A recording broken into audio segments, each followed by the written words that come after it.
What's going on, everybody? I'm Will Koopal. I do functional medicine here at the Medicine Man's Corner in Albany, Georgia. I'm here with Jason, my patient, friend, and aren't we like cousins? We're like step brother-in-law. Step brothers. All right. So tell us what brought you in. What was going on before? What's been going on? Yeah, so I guess just a little bit of history, and I'm probably not unlike a lot of men and probably some women too. But you know, in my 20s and 30s, I was a lot more active. Did a lot of running and things like that, and kept a pretty close eye on what I ate and my weight and my health. And as life happens, you know, you get older, 2 kids, you start working more, your career progresses, there's more stress, more things going on with life. So with me, I kind of felt like, or actually in probably my 40s, I wasn't as active, started eating less healthy and started putting on some pounds. And so kind of progressively, as time passed, and before you know it, we're sitting here, and I was almost 50 when I started seeing Will, and overweight, having some other issues. And really, when I think back now, during COVID, I probably started to notice it more than anything, and I actually changed jobs during that time as well. My job was more demanding of my time. I was traveling 4 or 5 days a week, almost every week. I'd find myself waking up in the morning in a hotel and promising myself I was going to go to the gym at night, and then I'd be at the hotel bar at 7 o'clock drinking a beer and eating a cheeseburger.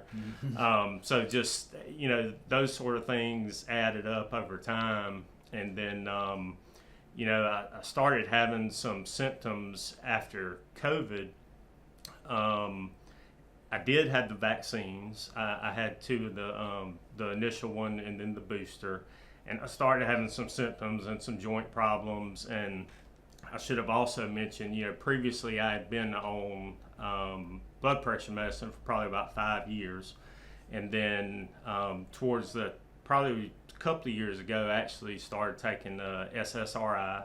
So the travel, the stress, all that stuff kind of adding up, that was prescribed to me as well. So when I came to Will, really I was kind of, I had made a decision I was going to do something. I didn't know exactly what that was. I knew that I wasn't getting what I needed from primary care, not just because the primary care doctor wasn't good, just because they operate in the system that they're in. They have the PBMs, and they have the insurance companies, and you're not really going to get outside the box care because that's the way the system's set up. Yeah, so, and that's the system I worked in for so long. Most of the symptoms are siloed. So if you're having depression, you're going to get an SSRI. You never really look at the interconnectedness of the systems of the body, and that is the reality. The body is very, very complex, so that's what I try to do, is get to the root cause and look at all the systems together. So for your depression, your high blood pressure, they're all really connected. And I think another thing that men struggle with is stress. That's kind of at the center of every human being, is the mental, emotional, spiritual. If you're having high stress, it's going to drive that blood pressure up. It's going to cause some people anxiety, depression. So it's definitely all connected. And one of the main things I try to do at the first appointment is figure out what the trigger is. And we figured out with you, one of the main triggers was indeed COVID.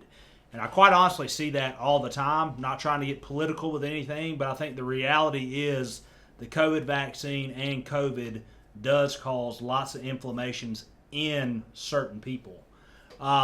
So yeah, I'll let Jason continue with kind of treatment and what we've done to get him better. Yeah, absolutely. And there's a lot there with my history too. I won't go into a ton of detail, but one of the things recently that had happened is with my joint issues, I was having some AVN and ultimately wound up having hip surgery. I noticed that kind of all of my joints were aching. I had some neuropathy and numbness in my legs. Again, all of this started for me probably almost a year after I had my second vaccine or the booster. And tell them what AVN is. Yeah, avascular necrosis. So it's and you can describe it better than I. But you basically lose blood flow to your bones. To your bone, is the way it was described to me. Yeah, and there is some good literature like PubMed, the gold standard medical literature. There's some articles in there about COVID causing AVN. I thought that was super interesting. Right, and Will probably share. We did actually wound up testing my the spike proteins, which mine are extremely high, even for almost 5 years after having the vaccine, which is not natural. But one of the first things that we did is labs. Obviously, the thing that I wanted that was different was, number one, to take charge of my own health, and that's one thing that I would encourage everybody to do. Kind of step outside of that system, the insurance model. Don't be scared. This is going to cost a fortune. It's not going to. Yes, you can get into some medicines that are going to cost you more out of pocket, but you're going to get the care that you need. So the first thing we did is we just sat down and talked for an hour, which, when's the last time you've been to your primary care doctor and sat down and talked for 10 minutes, much less an hour? So with that came the labs, much more detailed than what was done annually on me in the past. So through that, we found out I did have a high amount of inflammation. Found out I also had Hashimoto's, which is an autoimmune attack on your thyroid. Right, which can also be caused by some of the vaccine stuff that's going on with the spike proteins and things like that, from my understanding. So with probably a combination of just inflammation. I mean, I think of whenever you have a health problem, it's like a cup that overflows. You got a bad diet, stress, your age, low testosterone, COVID vaccines. There's probably a bunch of different things. I usually don't like to blame it on one thing, but I definitely think once that cup gets full, it's going to overflow, and you're going to manifest as Hashimoto's or any other autoimmune conditions. Right, and that's a great point. Is there are multiple things kind of going on, and I mentioned my diet. I mentioned the stress from work. I mentioned the vaccines, having the vaccine and the booster. During kind of all that time with the stress and all that, I had started drinking more than I had ever in the past. And after we sat down, we did my labs, we got it back. And with the Hashimoto's, Will told me the diet that I need to be on, cut alcohol out completely. So through I kind of got the sense of just not putting bad things in my body. And that's food, that's alcohol. That's everything from trying to avoid plastics and pesticides. I mean, it's kind of changed the way that you look at how you're interacting with your environment. And that's what I tell my patients all the time. Like, if you had a Lamborghini or a super expensive car, you would put the right fuel in it, you'd put the right oil in it, you'd put all the right ingredients in it to make that car run. How much more important and valuable is this human body? So you've got to fuel it the right way, giving it those whole natural foods, sleeping right, stress reduction, not drinking, all the lifestyle stuff. While it's very hard, you can't really bypass that if you want to take this approach. So the patient definitely has to buy in, and you've definitely bought in. How much weight have you lost? Right at 50 pounds. 50 pounds, yeah. Yeah, and that's a great point too. And also, I'm off the blood pressure medication and the SSRI, so nothing but vitamins now. And we are doing some peptides and things. I know that Will wants to talk about. Yeah, so peptides is my new passion. I've gone really deep into peptides. So we've got you on BPC 157. Mm-hmm. That is a anti-inflammatory peptide, and Jason's having all of this joint pain, the AVN. So we started him on, you're on injectable BPC 157, yes. Right? Mm-hmm. And then what are some other things we've done to help with the inflammation? We've done that, and we've also done the ivermectin that we're trying now for the inflammation and possibly to help some of the numbness and neuropathy that I'm having, and try to lower those spike proteins that are in my system. Yeah, and we're also trying to get his testosterone to an adequate level. Yes. I think you're currently taking one injection once a month. That's correct. We're probably going to be adjusting that to more frequent dosing. And then we also will be starting a growth hormone peptide, which should help with that repair and strength also. So it's very complex taking this functional medicine approach. But like Jason was saying, the first visit is 90 minutes. We talk. I figure out what's going on with you. And then you've got to start with the lifestyle stuff. You've got to clean up the diet, remove the junk, improve the sleep, get the stress under control. If there's relationship problems, we got to fix those.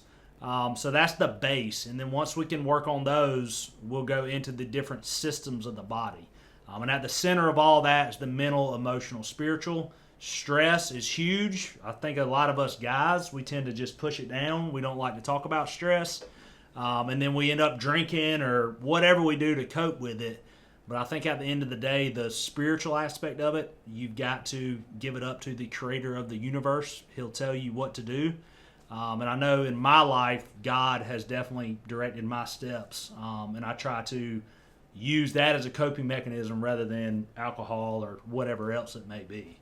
Yeah, and it's kind of funny you say that. It's like, guys, it's like stress makes us not want to talk and we don't share, and then not being able to talk to somebody just winds up building more stress, and then before you know it, you feel like you're kind of ready to explode. So, all in all, I feel 10 times better than I did a year ago. Just like Will said, it's a variety of things. It's just not a one-size-fits-all approach, but the good thing about it is, working with Will, you're going to sit down, you're going to talk about it, you're going to take the time and not just feel like you're in a churn and burn system, and make a plan that's right for you, and he'll be there for you every step of the way to kind of walk through it. I don't look at it as I'm coming here to fix this. We've heard before, America's the best place in the world to have a heart attack, but the worst place in the world to prevent one. Mm-hmm. This is about digging under the hood and trying to be healthy moving forward. Yeah, and it's like most people that come to me, they've seen lots of different specialists, and that cup analogy, their cup's overflowing, they're having all these symptoms. So there's a million different things we can do to cut that inflammation. We can look at the gut. We can look at inflammatory markers, your diet. There's a million different things to do to decrease that inflammation and work on that lifestyle. So that's what I try to do. I try to prioritize what we need to work on first, which is usually lifestyle, and then go into the more science and peptides and all the good stuff. Yeah. So yeah, if you like what you heard, give me a like, shoot me a message. If you got any questions, I'd love to chat with you, get you feeling better, and thank y'all for watching.